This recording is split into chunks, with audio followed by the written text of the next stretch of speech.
বাঙালিদের সন্ধেবেলার জলখাবারে তেলে ভাজা থাকবে না এটা যেন ভাবাই যায় না। তা সে জিলিপি হোক বা কচুরি বা আলুর চপ বেগুনি বা সিঙাড়া, যে কোনো একটা চাই। তো নমস্কার বন্ধুরা, রসনালয়ে আপনাদের অনেক স্বাগত। আজ আমি আপনাদের সঙ্গে শেয়ার করব ফুলকপির সিঙাড়ার রেসিপি। তো চলুন শুরু করি। তার জন্য আমি এখানে দুটো বড় সাইজের আলু লম্বালম্বি কেটে নিচ্ছি। কেটে নিয়ে এটাকে আমি প্রথমে সেদ্ধ করে নেব। এই ফুলকপির সিঙাড়া কিন্তু খুবই জনপ্রিয়, এত ভালো হয় আর এত টেস্টি হয় খেতে। আপনারা অবশ্যই একবার বাড়িতে বানিয়ে দেখবেন। বাড়িতে বানালে কিন্তু আর কেনা সিঙাড়া খেতে ইচ্ছা করবে না। এবার আলুটা সেদ্ধ বসিয়ে দিয়ে আমি একটা আস্ত ফুলকপি নিয়েছি, সেটার আমি কিছুটা অংশ কেটে নেব।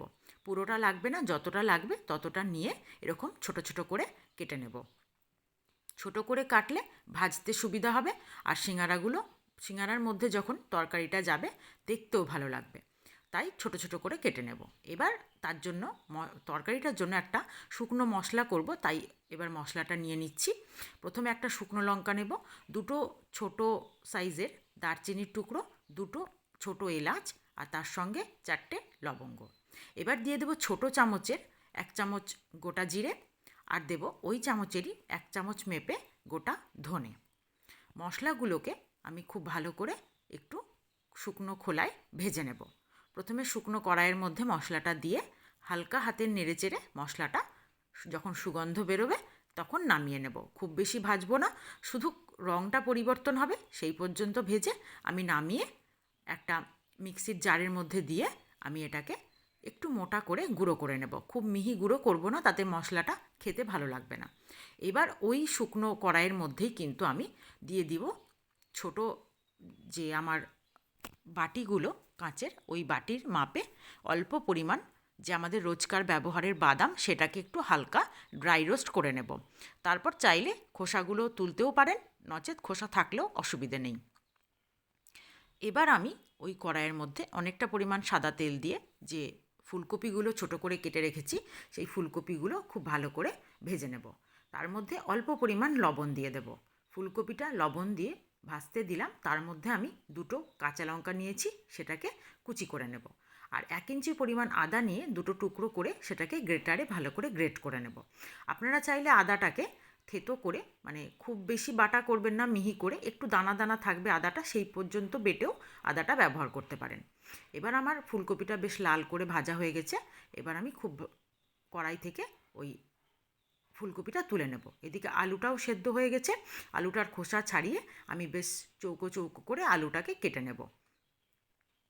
আলুটা কাটা হয়ে গেলে ফুলকপি ভাজা ওই তেলের মধ্যেই 5 ফোড়ন দিয়ে দেব। 5 ফোড়নটা দেওয়ার পর একটু নাড়াচাড়া করে দিয়ে দেব গ্রেট করে রাখা আদা ও কাঁচা লঙ্কা। মশলাটা ভাজার বেশ একটা সুন্দর গন্ধ বেরোচ্ছে, এই সময় দিয়ে দেব 2 টেবিল চামচ পরিমাণ কড়াইশুঁটি। কড়াইশুঁটিটাও ঠিক ততটাই দেব যতটা বাদাম নিয়েছি। এবার সেদ্ধ করে কেটে রাখা আলুগুলো দিয়ে দেব। খুব ভালো করে নাড়াচাড়া করে মিশিয়ে নেব।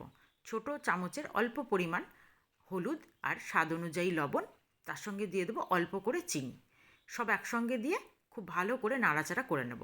আলুর তরকারিটা খুবই টেস্টি হওয়া চাই। তারপর ভেজে রাখা ফুলকপিগুলো দিয়ে দেবো, আর ওই যে শুকনো খোলায় ভেজে যে বাদামটা রেখেছি আমাদের চিনে বাদাম, সেই বাদামটাও দিয়ে দেবো। সব একসঙ্গে খুব ভালো করে মিশিয়ে নেব, আর খুন্তির দিয়ে একটু ভাঙা ভাঙা করে নেব। সিঙাড়ার তরকারিটা কিন্তু এরকম বেশ মাখা মাখা হয়, খুব ভালো লাগে। এবার দিয়ে দেবো যে ভেজে রাখা মশলাটা, সব একসঙ্গে ভালো করে মিশিয়ে সিঙাড়ার তরকারিটা কিন্তু অসাধারণ সুন্দর টেস্ট হবে। ওটাকে ঠান্ডা হতে দিয়ে আমি অবশ্যই এবার ময়দাটা মেখে নেব।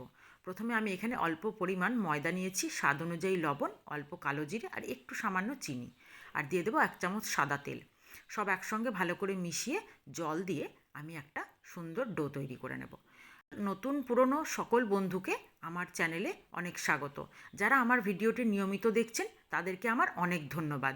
আর যে সকল বন্ধুরা এখনও আমার চ্যানেলটি সাবস্ক্রাইব করেননি তারা প্লিজ আমার চ্যানেলটি সাবস্ক্রাইব করে দেবেন। আর ফেসবুক পেজ থেকে যে সকল বন্ধুরা আমার ভিডিওটি দেখছেন তারা অবশ্যই আমার ফেসবুক পেজটি ফলো করে দেবেন। এবার আমি ময়দা থেকে ছোট ছোট করে লেচি কেটে নেব। এক একটা লেচি থেকে কিন্তু দুটো করে সিঙাড়া তৈরি হবে।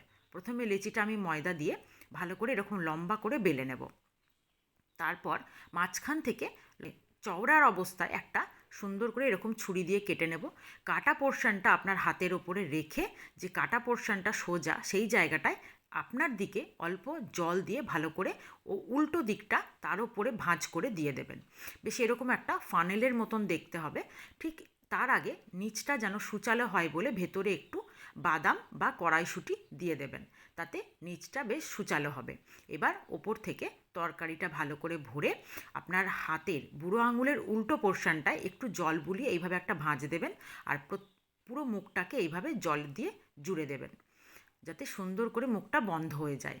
এবার একটু বসিয়ে বেশ ওই জায়গাটা ভাঁজ হবে, আর ওপর পোর্শনটা দেখুন কত সুন্দর, যে দিকটা একটা কোণা সেই দিকটা কতটা সুচালো হয়েছে, আর যে দিকটা দুটো কোণা সেই দিকটাও সুন্দর ভাঁজ হয়ে গেছে। আমি জানি না কতটা আমি দোকানের মতন করতে পারলাম, তবে অবশ্যই চেষ্টা করলাম। এইভাবে করলেও বাড়িতে তৈরির জন্য একদমই ঠিক আছে।